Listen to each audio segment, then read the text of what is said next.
ഓം പരാശക്തി നമ. കുട്ടി മരിച്ചെന്ന് ഡോക്ടർ പറഞ്ഞപ്പോൾ ആ അമ്മ കുട്ടിയുടെ ശരീരവും എടുത്തുകൊണ്ട് ഓടി ആശ്രമത്തിലേക്ക്.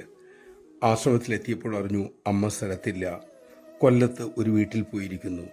അവർ വാവിട്ട് കരഞ്ഞുകൊണ്ട് ആശ്രമത്തിൻ്റെ മുന്നിലുള്ള ക്ഷേത്രനടയിൽ കുട്ടിയെ കിടത്തി. ഈ സമയം കൊല്ലത്ത് ഭക്തന്റെ വീട്ടിലുള്ള അമ്മ പറഞ്ഞു, എനിക്കുടൻ ആശ്രമത്തിലേക്ക് പോകണം. അമ്മയുടെ നിർബന്ധം മൂലം അവർക്ക് വേറെ വഴിയില്ലാതെയായി. അമ്മ ഉടൻ തന്നെ യാത്ര തിരിച്ചു. ആശ്രമത്തിലെത്തി. മരിച്ച കുട്ടിയുടെ അമ്മ വാവിട്ട് കരയുന്നു. അമ്മ ആ മരിച്ച കുട്ടിയെയും എടുത്തുകൊണ്ട് ഒറ്റയ്ക്ക് കളരിക്കുള്ളിൽ കയറി കതകടച്ചു. കുറെ കഴിഞ്ഞ് കളരവാതിൽ തുറക്കപ്പെട്ടു. അമ്മയുടെ ഒപ്പം ജീവനുള്ള കുട്ടിയും. അമ്മ കുട്ടിയെ ജീവിപ്പിച്ചു. ഭക്തന്മാർ ഉറക്കെ പറയാൻ തുടങ്ങി. അമ്മ സാവധാനം വിരളി, കുഞ്ഞ് മരിച്ചിട്ടില്ലായിരുന്നു മക്കളെ. നമഃശിവായ. കളരിക്കുള്ളിൽ നടന്നത് എന്തെന്ന് നമുക്കാർക്കും വിശദീകരിക്കാനാവില്ല. മഹാമായ വൈഭവം എന്തെന്നറിയാൻ ആർക്ക് സാധിക്കും?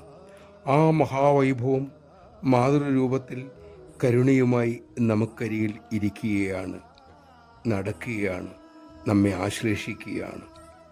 അമ്മയെ ഈ അറിവോടെ സമീപിക്കാൻ നമുക്ക് സാധിക്കട്ടെ. അതിനുള്ള വിവേകവും ചിന്തയും അമ്മ തന്നെ നമുക്കേകട്ടെ.